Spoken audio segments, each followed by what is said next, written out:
వెంకటేశ్వర స్వామి తిరుమలలో ఎందుకు మాట్లాడ్డం మానేశాడు అని మీకు తెలుసా? ఒకానొకప్పుడు తిరుమలలో తొండమాన్ చక్రవర్తి అనే రాజు రాజ్యాన్ని పాలించాడు. ఒకరోజు కూర్ముడు అనే బ్రాహ్మణుడు తన గర్భవతి భార్యను వెంటపెట్టుకుని తిరుమలలో స్వామి దర్శనానికి పాదయాత్రగా నడిచివచ్చాడు.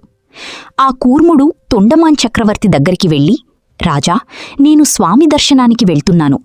కొంచెం నా గర్భవతి భార్యను నేను వచ్చేదాకా జాగ్రత్తగా చూసుకోండి అని మోకరిల్లుతూ ప్రాధేయపడ్డాడు. ఆ రాజు, ఆ సరే, నువ్వు వెళ్ళు అని వాళ్లను ఒక మూసిన గదిలో బంధించమని ఆజ్ఞాపించాడు. 6 నెలల తర్వాత కూర్ముడు తిరిగివచ్చి భార్యాబిడ్డ ఎక్కడా అని అడిగాడు. అప్పటిదాకా ఆ భార్యాబిడ్డ గురించి ఆ రాజు అసలు మరచిపోయాడు.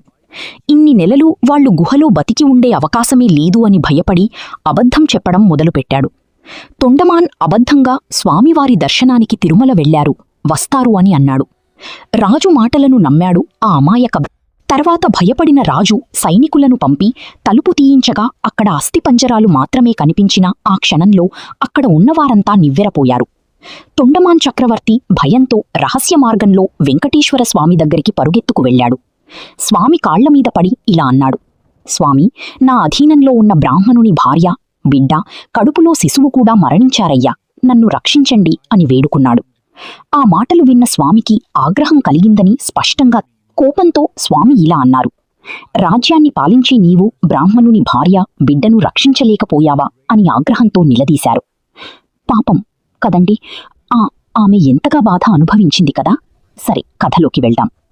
స్వామి తీవ్రంగా మండిపడి నిలదీశారు. నువ్వు నాకు పిల్లనిచ్చిన మామగారికి తోడు పుట్టినవాడివి కాబట్టి నీకు ఈ ఒక్క సహాయం మాత్రమే చేస్తాను అని అన్నారు. స్వామి కొంచెం ఆలోచించారు.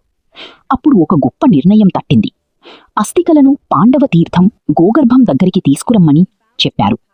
వెంకటేశ్వర స్వామి కంఠం వరకు నీటిలో మునిగి ఆ పవిత్ర జలాన్ని అస్థికలపై చల్లారు. స్వామి చిరునవ్వుతో అస్థికల వైపు చూశారు. ఆ జలం తగిలిన వెంటనే ఆ తల్లి, బిడ్డ జీవంతో లేచారు. అద్భుతం జరిగిందక్కడ. స్వామి అప్పుడే ఒక నిర్ణయం తీసుకున్నారు. నువ్వు చేసిన తప్పులకి నన్ను వచ్చి అడుగుతుంటే నేను వాటికి పరిష్కారం చేసేస్తున్నాను. రోజురోజుకి నీ పాపాలు పెద్దవైతున్నాయే తప్ప నువ్వు నీ తప్పుల నుంచి ఏమీ నేర్చుకోవడం లేదు. కలియుగంలో ప్రతి ఒక్కరూ నీలానే ఉంటారు. కాబట్టి ఈ రోజు నుంచి నువ్వు వచ్చి నన్ను అడిగినా నేను మాట్లాడను. ఈ రోజు నుంచి కేవలం నేను అర్చకుల ద్వారా మాత్రమే మాట్లాడతాను అని స్వామి ప్రతిజ్ఞ చేశారు.